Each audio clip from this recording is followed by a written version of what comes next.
Mal à la Trache, on va parler de vos œuvres à présent. Dans Maghreb Orient Express, il y a Orient, le Moyen-Orient, mais aussi l'Extrême-Orient. Vous en êtes la preuve puisque vous avez travaillé pendant des mois avec une artiste chinoise, avec Yiling. Comment s'est passée cette collaboration en plein confinement? Alors, Yiling est arrivée pour 2 semaines à Tanger et puis elle s'est retrouvée bloquée avec moi pendant 7 mois. On a vécu les premiers moments de la pandémie, les premiers moments de l'alerte générale. On a vécu des moments intenses, des moments assez perturbants.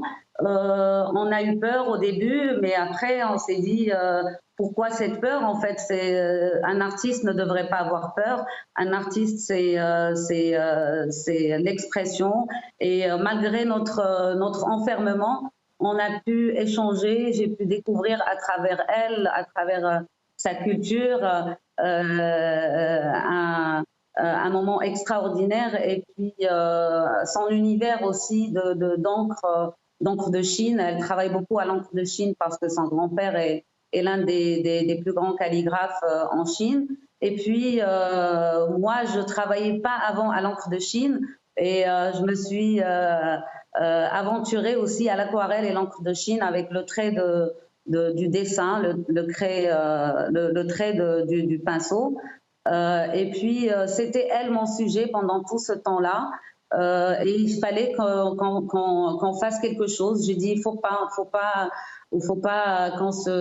qu'on s'enferme, plus que le monde est enfermé aujourd'hui et plus que la peur nous envahit. Il fallait faire quelque chose. Il fallait casser les murs, comme on dit dans le théâtre. Il faut casser les murs. N'oublions pas, pardonnez-moi de vous couper, que la pandémie est partie de son pays justement. Et cette artiste Yiling, qu'est-ce que ça lui a apporté cette expérience et son contact avec le Maroc et avec aussi une autre manière de créer, puisque vous avez deux univers différents?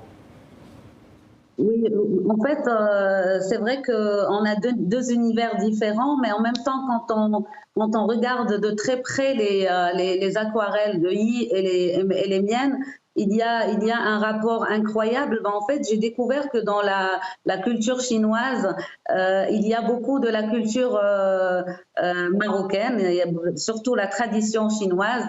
Donc dans tout son quotidien, préparer le thé se boit 3, 4, 5 fois par jour.